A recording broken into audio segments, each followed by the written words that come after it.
Hello student, एक बार फिर से आपका स्वागत है आपके अपने डिजिटल स्मार्ट स्टडी क्लासेस में। हाँ, तो हमारी इंग्लिश पोएट्री क्लास चल रही थी जिसमें आपकी पोएम चल रही थी 6 माई हेवन, और जिसे रविंद्रनाथ टैगोर ने रचा है। बहुत ही अच्छी पोएम है।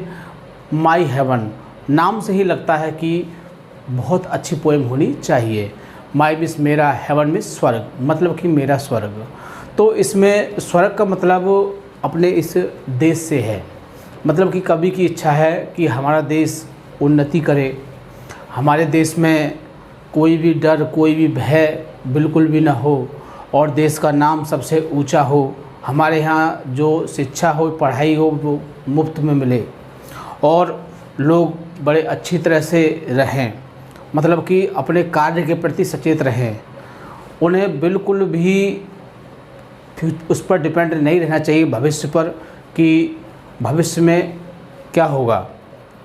मतलब कि व्यक्ति को पूरी तरह से अपने कार्य पर निर्भर रहना चाहिए, भाग्य पर डिपेंड नहीं रहना चाहिए कि हमारे भाग्य में ये है तो हमें मिलेगा, हमारे भाग्य में नहीं होगा तो हमको नहीं मिलेगा। ऐसा कुछ नहीं है। सब कुछ क्या होता है, कर्म पर डिपेंड होता है। यानी कि व्यक्ति को कार्य करना चाहिए और फल का इंतज़ार नहीं करना चाहिए। फल तो उसे स्वतः ही मिल जाएगा। तो कवि की यही भावना है कि देश हमारा तरक्की करना चाहिए, हमारा देश समृद्धशाली बने, और देशों की अपेक्षा हमारे देश में व्यक्ति के लिए सभी सुविधाएं मुफ्त मिलें, शिक्षा भी मुफ्त मिले, रहन सहन हो, और हमारा देश जो है वो जाति, धर्म और बहुत सारे संगठनों में न बटे।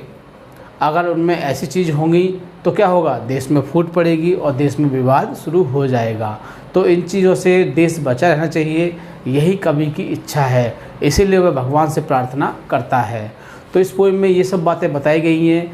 आज की वीडियो में हम बताएंगे आपको एक्सप्रेशन के बारे में, क्योंकि आपके सिलेबस में, आपके कोर्स में ये 10 मार्क्स का आता है, तो बहुत ही इम्पोर्टेंट क्वेश्चन होना चाहिए। अब सबसे मुख्य बात क्या है कि आपके इस पोएम में 4 स्टैंजा हैं। कितने हैं? 4 स्टैंजा। अगर आप 4 स्टैंजा को याद करोगे तो आपको बहुत समय खर्च होगा। 4 रेफरेंस याद करने पड़ेंगे, 4 कॉन्टेक्स्ट याद करने पड़ेंगे, 4 एक्सप्रेशन याद करने पड़ेंगे। लेकिन हम जो आपको आज लिखवाने जा रहे हैं, जो समझाने जा रहे हैं, बताने जा रहे हैं, 4 के लिए आपके लिए केवल एक ही याद करना है। यदि आपको ये एक याद हो जाता है तो मान लीजिए आपको 4 एक्सप्रेशन याद हो चुके हैं। कितने याद हो चुके हैं? 4। और इसके साथ साथ हम आपको एक फ़ायदे वाली बात और बताएंगे कि यदि मान लीजिए कि आपको इसका सेंट्रल आइडिया भी नहीं याद हो रहा है, तो वो भी हम आपके लिए प्लस पॉइंट देंगे इसमें। कि जैसा कि देखो इसमें लिखा हुआ है इन दीज लाइन्स। क्या लिखा हुआ है? In these lines. अगर अब हम इसे इन दिस पोएम कर दें, क्या कर दें? इन दिस पोएम कर दें, तो ये हमारा सेंट्रल आइडिया का भी काम करेगा। तो इस तरह से इसमें, इस पोएम में आपके लिए बहुत सारे प्लस पॉइंट हैं। यदि आपको एक यही याद हो जाता है तो मान लीजिए आपको 4 तो एक्सप्लेशन याद हो गए, एक सेंट्रल आइडिया याद हो गया, यानी कि 10 मार्क्स का तो आपका एक्सप्लेशन हो गया और 7 मार्क्स का आपका सेंट्रल आइडिया हो गया। तो 17 आपके नंबर जो हैं, 17 नंबर आपके कंप्लीट हो जाएंगे यदि आपको एक यही याद हो जाता है। तो समय न वेस्ट करते हुए चलते अपने टॉपिक की ओर। Class 12 English, poem number 6 my heaven, मतलब कि मेरा स्वर्ग या मेरी जन्नत भी कह सकते हो। ठीक है। पोएट है इसके रविंद्रनाथ टैगोर। बहुत ही अच्छे पोएट हैं जिन्होंने शुरू की जो प्राइमरी शिक्षा थी अपने घर पर ही प्राप्त की थी, और बाद में उच्च शिक्षा के लिए कहाँ गए थे? इंग्लैंड। बहुत अच्छी बात। तो book second, poetry stanzas for explanation, मतलब कि हमने आपको बता चुके हैं कि जो 4 स्टैंजा दिए हुए हैं इनके लिए आपको यही एक ही याद करना है।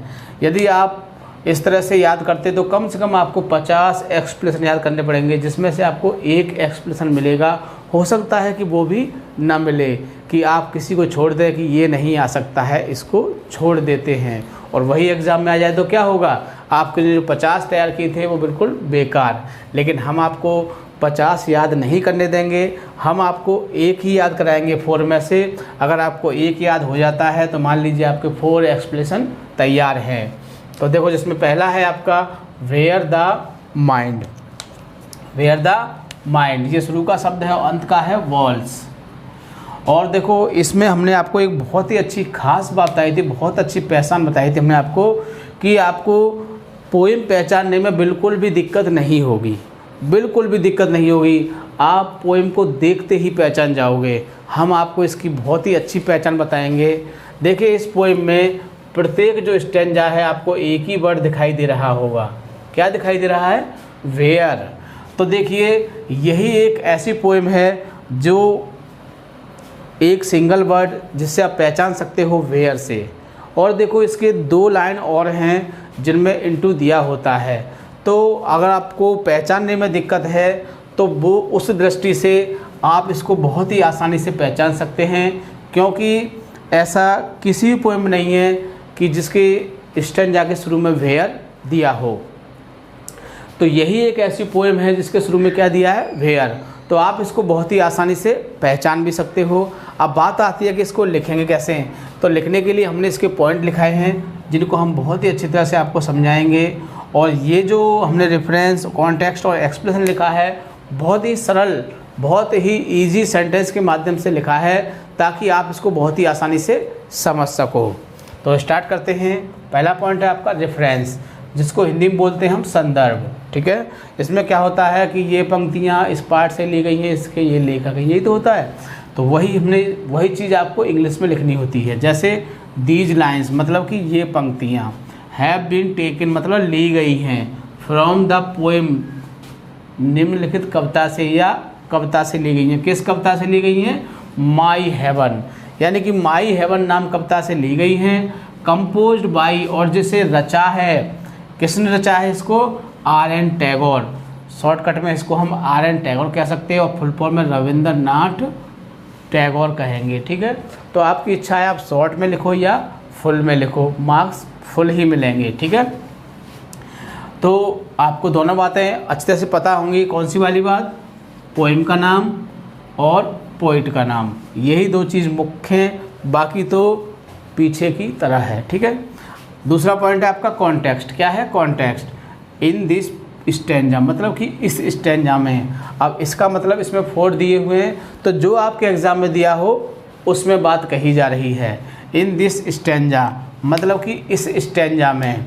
The poet is very sad. क्या है? कवि बहुत ही दुखी है। कैसा है? कवि बहुत ही दुखी है या परेशान है।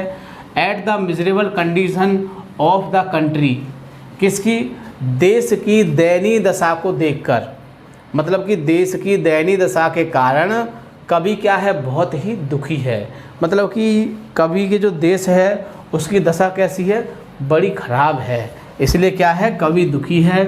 सो इसीलिए ही माने वह, इसीलिए वह प्रेज टू गॉड, इसीलिए वह भगवान से प्रार्थना करता है। फॉर डेवलपमेंट, किसके लिए? विकास के लिए। एंड प्रोग्रेस, और किसके लिए? उन्नति के लिए।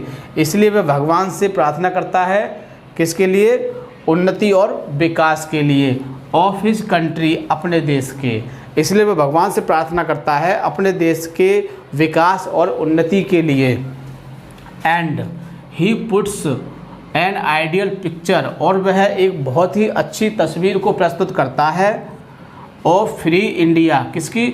स्वतंत्र भारत की एक तस्वीर को प्रस्तुत करता है। बिफोर अस, हमारे सामने। और वह भारत की एक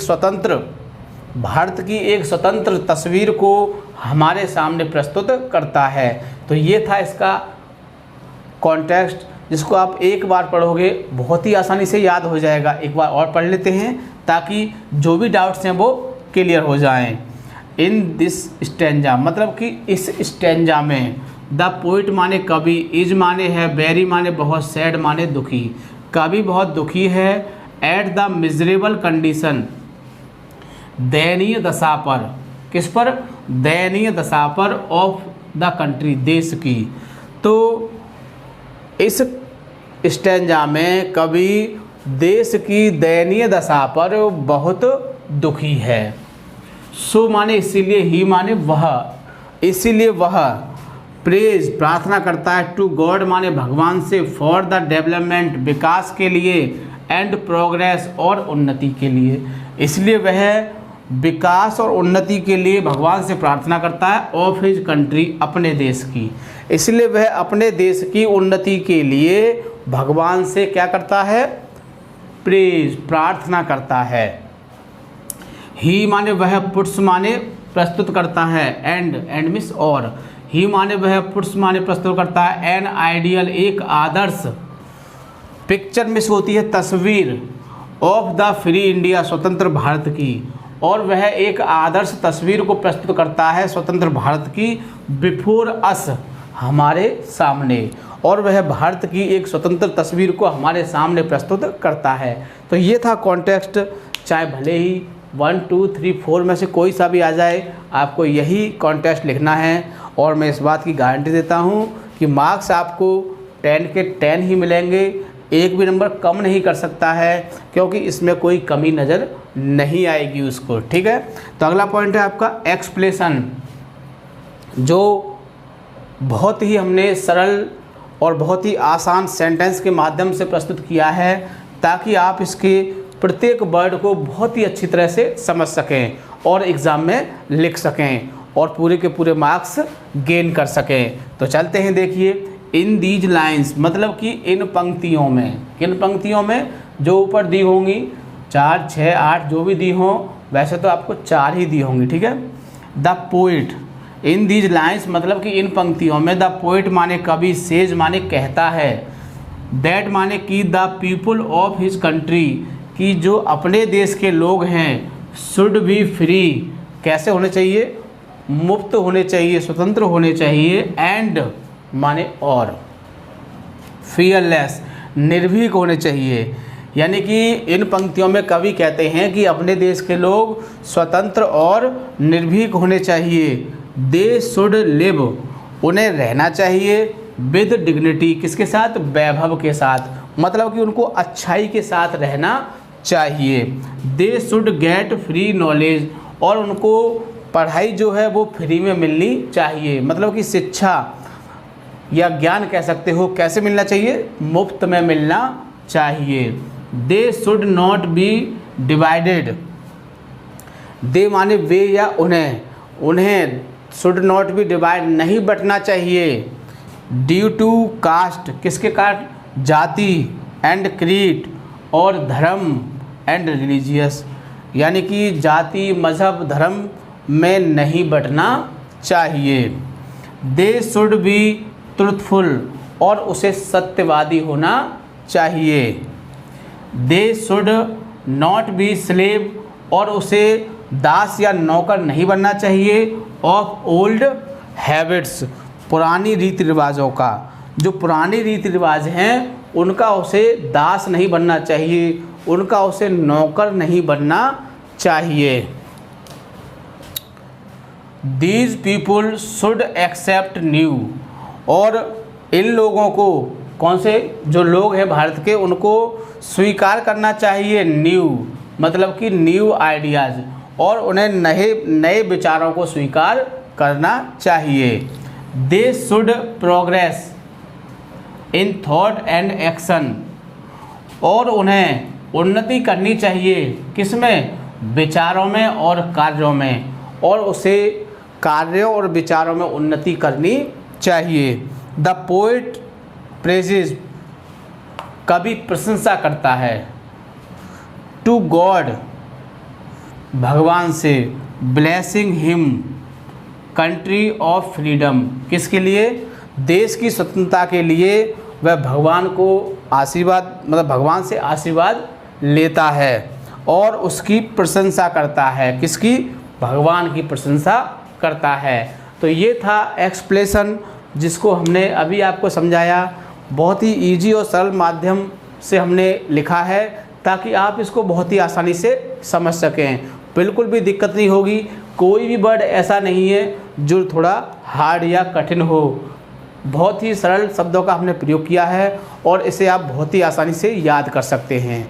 अब आती है बात की आपके लिए फ़ायदे वाली बात, प्लस पॉइंट। तो प्लस पॉइंट देख लीजिए, जैसे कि हमने यहाँ लिखा है, क्या लिखा है, इन दीज लाइन्स, क्या लिखा है, इन दीज लाइन्स, मतलब कि इन पंक्तियों में। तो पंक्तियों से मतलब क्या होता है कि ये आपको एक्सप्लेशन लिखना है, क्योंकि एक्सप्लेशन जो लिखा जाता है वो कुछ लाइनों का लिखा जाता है, कुछ पंक्तियों का या एक स्टैंजा का लिखा जाता है, लेकिन जो सेंट्रल आइडिया जो आता है वो पूरी पोएम का आता है। ठीक है, तो क्या करोगे, जो इन दीज लाइन्स लिखा हुआ है उसके नीचे क्या लिख दोगे, उसके बराबर में क्या लिख दोगे, इन दिस पोएम, यानी कि इन दीज लाइन्स की जगह पर क्या लिखोगे आप, इन दिस पोएम।